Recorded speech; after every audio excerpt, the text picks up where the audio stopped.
Shalom saudara terkasih, sangat berbahagia dapat berjumpa dan bersekutu dengan Anda para pendengar. Kita dapat merenungkan isi hati Tuhan, berdoa dan memuji Tuhan bersama dalam Bread of Life audio saat ini. Mari kita siapkan hati kita untuk masuk dalam hadirat-Nya saat ini juga. Tuhan Yesus mengasihi Anda dan siap memberkati Anda. Kasih-Mu layakan seluruh hidupku, mampukan ku melakukan yang Kau inginkan. Tak bisa ku terlepas, Kau menggenggam tanganku, ingin lebih mengenal pribadi-Mu.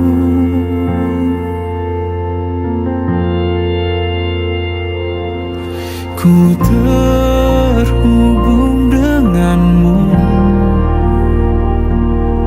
selalu melekat di hatimu. Firman-Mu itulah dasar hidupku yang berdaulat atasku. Ulangan 8 ayat 17, maka janganlah kau katakan dalam hatimu, kekuasaanku dan kekuatan tangankulah yang membuat aku memperoleh kekayaan ini. Saudara yang terkasih, salah satu sifat buruk yang tanpa disadari sering muncul dalam diri seseorang adalah sombong. Ya, kesombongan adalah kebencian Tuhan. Sifat ini seringkali muncul pada saat seseorang berada di atas, saat seseorang berada dalam sebuah keberhasilan atau diberkati. Ingat saudara, ujian Tuhan tidak selalu berupa masalah, tidak selalu berupa penderitaan, karena terkadang dapat berupa berkat, kelimpahan, atau keberhasilan. Banyak orang gagal dalam ujian berkat ini ketika hidupnya biasa saja, pas-pasan saja. Orang begitu tekun cari Tuhan, begitu tekun beribadah kepada Tuhan dengan sungguh-sungguh.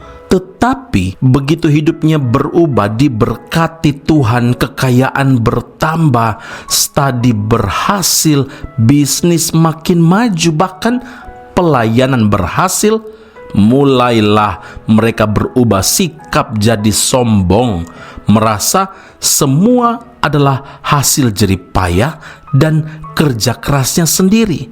Saudara, seperti firman Tuhan yang menjadi peringatan bagi kita, kekuasaanku dan kekuatan tanganku yang membuat aku memperoleh kekayaan ini.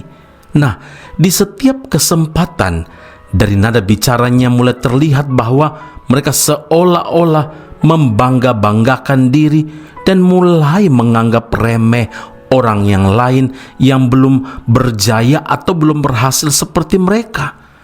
Penyakit sombong ini juga menjangkiti pelayan-pelayan Tuhan, saudaraku.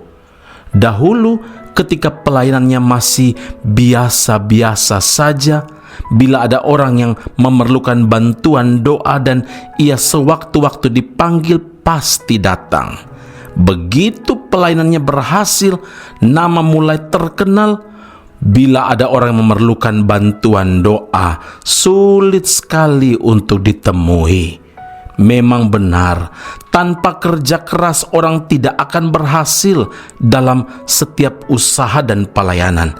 Tapi bila Tuhan tidak turut campur tangan, ingat, bila Tuhan tidak turut campur tangan di setiap usaha, di setiap pelayanan kita, apakah kita dapat berhasil? Saudara, Ulangan 8 ayat 18, firman Tuhan menegaskan, dialah Tuhan yang memberikan kepadamu kekuatan untuk memperoleh kekayaan dengan maksud meneguhkan perjanjian yang diikrarkannya. Agur bin Yake dalam Amsal 30 ayat 8 dan 9, jauhkanlah daripadaku kecurangan dan kebohongan. Jangan berikan kepadaku kemiskinan atau kekayaan. Biarkanlah aku menikmati makanan yang menjadi bagianku, supaya kalau aku kenyang, aku tidak menyangkalmu dan berkata, siapa Tuhan itu? Atau kalau aku miskin, aku mencuri dan mencemarkan nama Allahku.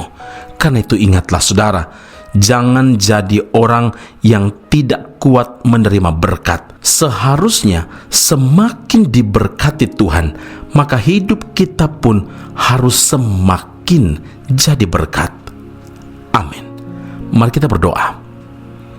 Bapa Surgawi, terima kasih Tuhan Yesus, kami bersyukur karena Tuhan menyatakan firman Allah ini semakin berisi, hendaknya kami semakin merunduk. Kami harus menjaga hati kami daripada kesombongan, karena kesombongan adalah awal kehancuran hidup kami.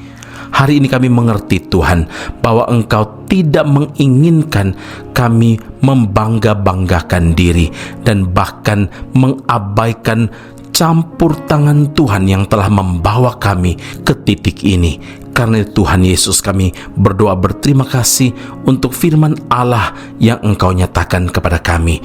Biarlah kehidupan kami selalu mengandalkan Tuhan saja, karena bukan kekuatan kami, bukan karena kekuasaan kami, tetapi karena Engkau, maka kami memperolehnya. Karena anugerah Tuhan, maka kami mendapatkan apa yang kami doakan, apa yang kami harapkan. Dan hari ini Tuhan, kami mau berkata terima kasih Tuhan Yesus untuk segala sesuatu yang Engkau curahkan bagi kami. Ketika Engkau semakin berkati kami, biarlah hidup kami semakin jadi berkat dalam berbagai aspek hidup kami. Terima kasih Bapa di surga, meteraikanlah firman-Mu dalam kehidupan kami, dalam Kristus Yesus Tuhan dan Juru Selamat kami. Kami berdoa dan mengucap syukur kepada Bapa di surga. Haleluya. Amin. Tuhan Yesus memberkati Anda. Sampai jumpa. Keep on growing and never give up. Ini hatiku menyembah-Mu, tulus dan kagum padamu Yesus. Ini hatiku tak sempurna, perlu campur tangan-Mu dalam hidupku. Hatiku mengasihi-Mu,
Putra Soru Bible Class Malaysia dan Indonesia segera dibuka.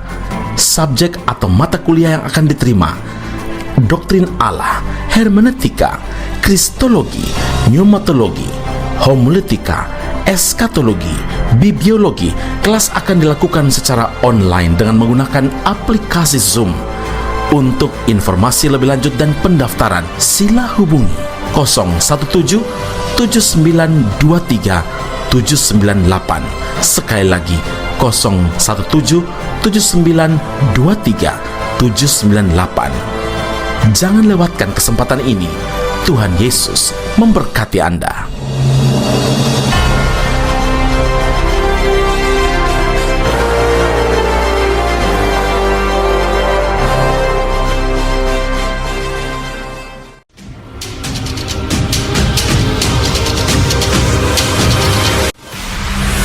Sekolah Tinggi Alkitab Nusantara, sebuah sekolah teologi yang unggul dan alkitabiah yang telah berdiri selama 47 tahun di Malang, Jawa Timur, Indonesia, dan telah menamatkan begitu banyak pelayan Tuhan yang saat ini melayani di dalam maupun di luar negeri di berbagai bidang sesuai dengan panggilan masing-masing. Sekolah Tinggi Alkitab Nusantara membuka cabangnya di Malaysia dan menjalankan kelasnya secara online. Program yang ditawarkan adalah sarjana atau degree dalam bidang teologi dan master atau magister dalam bidang teologi. Anda masih boleh bekerja dan bahkan melayani sambil mengupgrade diri Anda dan belajar bersama di Sekolah Tinggi Alkitab Nusantara cabang Malaysia. Untuk informasi dan pendaftaran sila hubungi 017 7923 798. Sekali lagi 017 7923 798. Jumpa Anda di Sekolah Tinggi Alkitab Nusantara. Tuhan Yesus memberkati.